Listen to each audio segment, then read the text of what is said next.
Good day, everybody, and welcome to another edition of the Military and Foreign Affairs Network. I am your host, the voice of reason. Today, we are continuing our ongoing coverage of the war between the Russian Federation and Ukraine. And today, I'm starting off in the southwestern sector of the conflict, specifically in and around the Dnieper River and Kherson Oblast.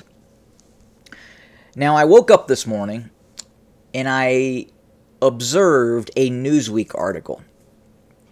And I think this Newsweek article is a telltale sign of the information that is being disseminated in the West. And it's important to look at this information, break this information down, understand what's happening on the ground, understand what this specific news article is trying to say, or more importantly, the narrative that they're trying to continue.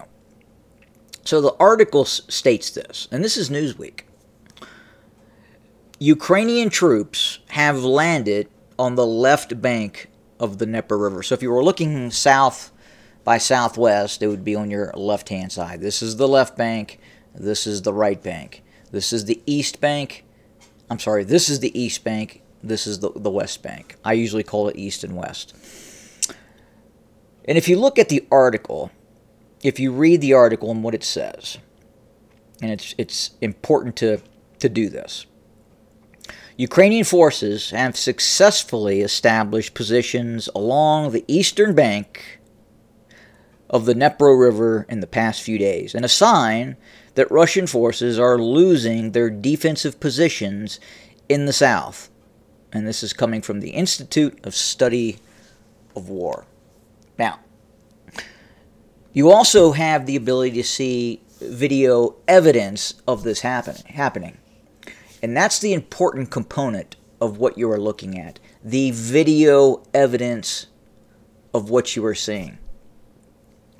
If this was a true mass landing of Ukrainian forces where they were consolidating positions on the eastern bank of the Dnieper River, it would look a lot different than the video evidence portrays.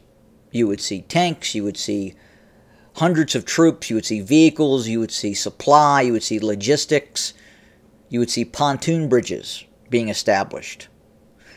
That's not what you see.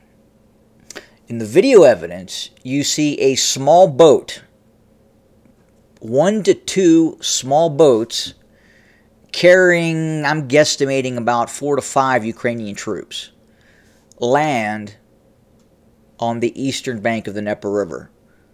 You see them pull up, you see them dismount off the boat, and I count maximum around 8 Ukrainian, probably special operations forces, conducting a reconnaissance mission.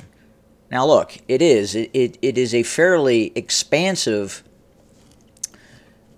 area in terms of the distance running from the coast of the Black Sea up towards Kherson and then all the way up towards Zaporizhia, where it even widens out and becomes more or less a very large lake in some instances. But again, if you look at what is being portrayed in the media, you would think right off the bat, well, the Ukrainians are conducting some sort of D-Day invasion of the Kherson Oblast. That is not what is happening.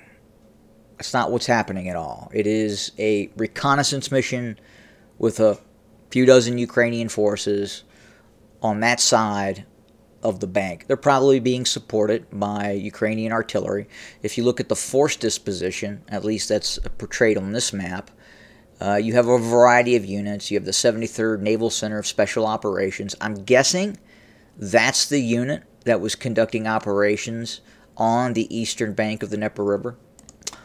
You have the Kherson Police. You have an artillery brigade, the 406th Artillery Brigade, possibly HIMARS. You have the 11th Brigade of the Ukrainian National Guard. territorial units, the 126th Territorial Defense Brigade and the 129th Territorial Defense Brigade. We're not seeing a lot of Ukrainian forces being built up in this area because, again, the ability of the Ukrainian forces to compile enough amphibious transport to then cross the Dnieper River, and again, they're going to have to establish pontoon bridges, and that's going to be difficult to do under Russian air attack, under Russian artillery attack. So we're not seeing what is being talked about in the media right now. Could it happen in the future? Maybe. But right now, it's not happening. It's not.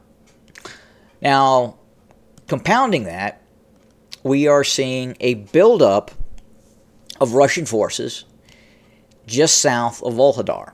It is an indication that the Russians could be preparing to assault Vuhledar again. We know the initial operation by Russian forces, Russian group forces in this area were unsuccessful in seizing control of Vuhledar. It's a brutal battle. Both sides took losses. Russians probably took more losses than the Ukrainians did.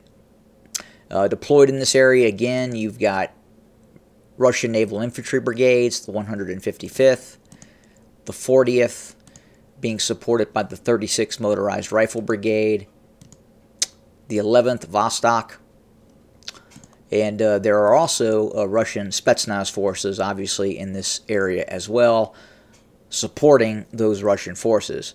On the opposing side, you have the Ukrainian 68th Yager Brigade, the 72nd Mechanized Brigade, the 15th Artillery Brigade. We know that has deployed HIMARS.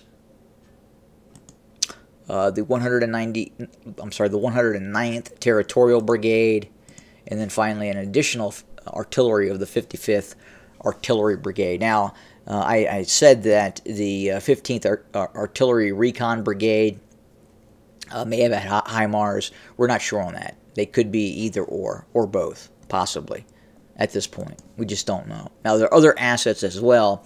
I think we're too often focused on a long-range artillery strike as being, strictly speaking, a HIMARS attack.